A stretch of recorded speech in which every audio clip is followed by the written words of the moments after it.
शिक्षा इनके लिए सेवा नहीं व्यवसाय है। नमस्कार, आज का मुद्दा निजी कोचिंग संस्थानों पर।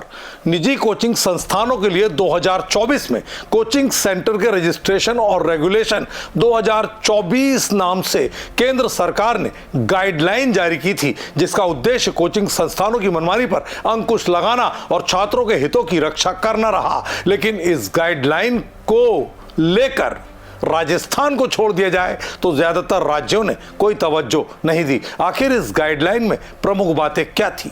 रजिस्ट्रेशन अनिवार्य। सभी कोचिंग संस्थानों को संचालन से पहले अनिवार्य रूप से पंजीकरण कराना होगा। भ्रामक विज्ञापनों पर रोक।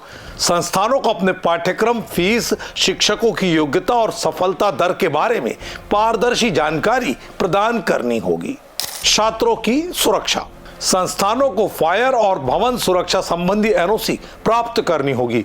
साथ ही छात्रों के मानसिक स्वास्थ्य के लिए परामर्श सेवाएं उपलब्ध कराना अनिवार्य होगा।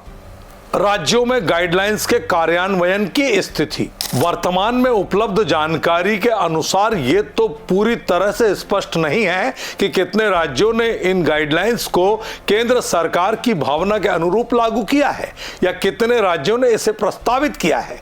हालांकि राजस्थान ने इस दिशा में बाजी मार ली है, महत्वपूर्ण कदम उठाया। 19 मार्च 2025 को राजस्थान कोचिंग सेंटर नियंत्रण एवं विनियमन विधेयक 2025 विधानसभा में पेश कर दिया है। राजस्थान के विधेयक की मुख्य विशेषताएं। पंजीकरण अनिवार्य। 50 से अधिक छात्रों वाले सभी कोचिंग सेंटरों के लिए पंजीकरण कराना पहली आवश्यकता होगी। फीस संरचना में पारदर्शिता। संस्थानों को अपनी फीस संरचना सार्वजनिक करनी होगी और यदि कोई छात्र बीच में कोर्स छोड़ता है तो शेष अवधि की फीस 10 दिनों के भीतर वापस करनी होगी। भ्रामक विज्ञापनों पर रोक। संस्थान झूठे और भ्रामक दावे नहीं कर सकेंगे और सफल छात्रों के नाम एवं फोटो का उपयोग करने के लिए उनकी पूर्व सहमति लेनी होगी। अक्सर देखा जाता है कि अनेक कोचिंग संस्थान अपनी दुकानों को चलाने के लिए दूसरे संस्थानों या अपनी मेहनत से उत्तीर्ण हुए छात्रों को भी खुद का छात्र बताकर भ्रामक विज्ञापन प्रकाशित कराते हैं। अगर हिंदुस्तान के दिल मध्य प्रदेश की बात करें तो आपको बता दें कि मध्य प्रदेश सरकार ने केंद्र सरकार की कोचिंग सेंटर्स को लेकर बनी गाइडलाइन को लागू करने का जिम्मा यूनिवर्सिटी के रजिस्ट्रार और कॉलेज के प्राचार्यों को सौंपा था, जबकि विशेषज्ञों का स्पष्ट कहना है कि विश्वविद्यालय के रजिस्ट्रार और प्राचार्य के पास ऐसी कार्रवाई का कोई अधिकार ही नहीं है। यानी जिनके पास कोई अधिकार नहीं उन्हें ही मध्य प्रदेश ने जिम्मेदारी सौंप दी। सरकार को अगर गाइडलाइन लागू करवानी थी तो जिला कलेक्टरों को यह अधिकार देना चाहिए था। भोपाल के एमपी नगर में अकेले 13 बड़े कोचिंग संस्थान हैं। इनमें 16 साल या कम उम्र के 6000 बच्चे पढ़ते हैं। यही स्थिति मध्य प्रदेश के ग्वालियर महानगर की भी है, जहां पर कुकुरमुत्ते की तर्ज पर कोचिंग संस्थान तो उगाए हैं, लेकिन इन कोचिंग संस्थानों ने किसी भी तरह के नियमों को लेकर अपनी गंभीरता नहीं दिखाई है।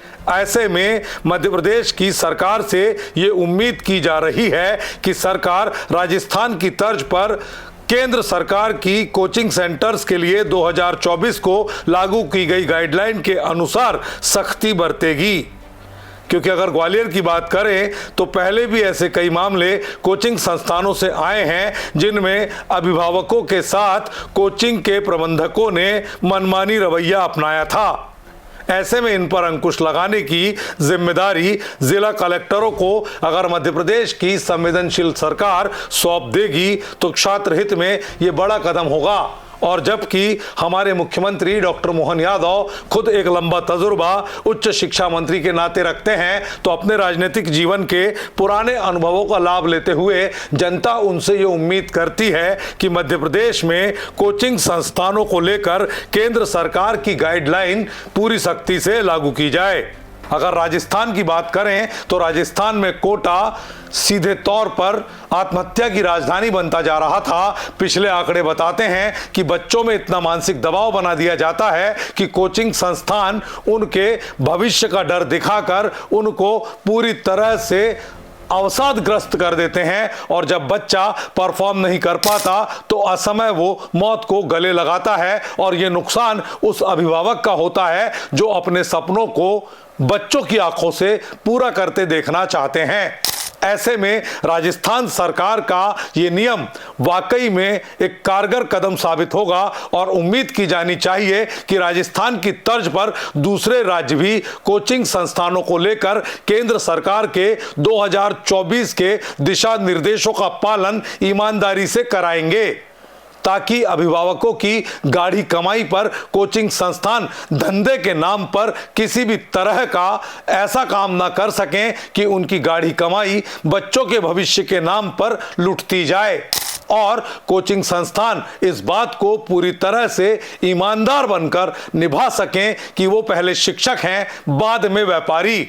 अब हो ये रहा है कि वो पहले व्यापारी बनते हैं उसके बाद अपने आप को शिक्षक बताते हैं, क्योंकि ये पूरे शोरूम खोल दिए गए हैं जो बच्चों के साथ कहीं ना कहीं बहुत बड़ा अन्याय है। और सबसे बड़ी बात, गरीब वर्ग का मेधावी छात्र ऐसे संस्थानों के चलते अपने आप में भेदभाव की नीति के बीच पिसता है और उसे तमाम मेहनत के बावजूद उसे उसका प्रतिफल नहीं मिल पाता, जिससे वो अवसाद में घिरता जाता है। ऐसे में केंद्र सरकार की गाइडलाइन सभी राज्यों को लागू करनी चाहिए ताकि कोचिंग संस्थान की मनमानी पर अंकुश लगाया जा सके।